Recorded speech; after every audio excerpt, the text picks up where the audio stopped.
আসসালামু আলাইকুম। এখন বাজে বিকেল ৫টা। বেশ কিছুক্ষণ আগে বৃষ্টি পড়ছিল। সারাদিন ধরে টুকটাক বৃষ্টি পড়ছে। আর ওয়েদারটি অনেক সুন্দর, ঠান্ডা, ঠান্ডা ভাব। আজকে আমরা রয়েছি মাল্টার ব্যস্ততম সিটি সেলিমাতে। এখান থেকে যাচ্ছি মাল্টার রাজধানী ভ্যালেতা। এই যে বোটটি দেখতে পাচ্ছেন, এই বোটে করে আমরা যাব। এটা বোট বলতে এটা একটা বড় নৌকা বলতে পারেন।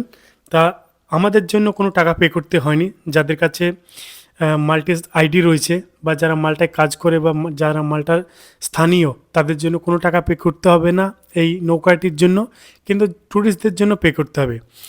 আমরা একেবারে নৌকার সামনে চলে এসেছি। আর সামনে থেকে দেখতে পাচ্ছেন দৃশ্যটি অনেক সুন্দর। কারণ মানুষরা এই সেলেমা সিটি থেকে ভ্যালিতে যাওয়ার জন্য এই বোটটি ব্যবহার করে। দূরত্ব খুব একটা বেশি নয়। আপনি যদি বাসে করে যান তাহলে অনেকটা সময় লাগবে, যদি নৌকা করে যান কারণ সোজা পথ, একেবারে হয়তো ৫ মিনিটের মধ্যে পৌঁছে যাবেন। সমুদ্রের মধ্যে দেখতে পাচ্ছেন বেশ কয়েকটি বোট বা ফেরি দাঁড় করানো রয়েছে। দূর থেকে ভ্যালেতাতে যে চার্চটি রয়েছে সেই চার্চটি দেখা যাচ্ছে। দেখেন এখানকার বিল্ডিংগুলো কালার একেবারে ধূসর কালার, দেখলে মনে হবে পুরানো। কারণ মাল্টাতে যে সমস্ত বিল্ডিংগুলো দেখবেন বেশিরভাগ বিল্ডিংয়ের কালারগুলো এইরকম। শুধু নতুন নতুন বিল্ডিংগুলোর কালার কিন্তু হয়তো তারা এখন নতুন নতুন করছে, বিভিন্ন রকম কালার অ্যাড করছে। আগে যে সমস্ত বিল্ডিংগুলো হয়েছিল দূর দূর পর্যন্ত দেখতে পাচ্ছেন সবই ধূসর কালারের।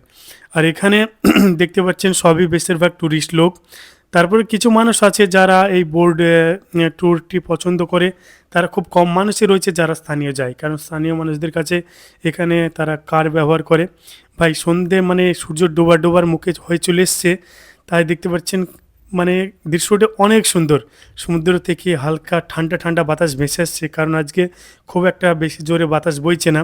আর দৃশ্যটি দেখেন, আপনারা যদি মানে এইরকম নৌকাতে কখন যদি যাতায়াত না করে থাকেন তাহলে বুঝতে পারবেন না কত সুন্দর ফিল আসে।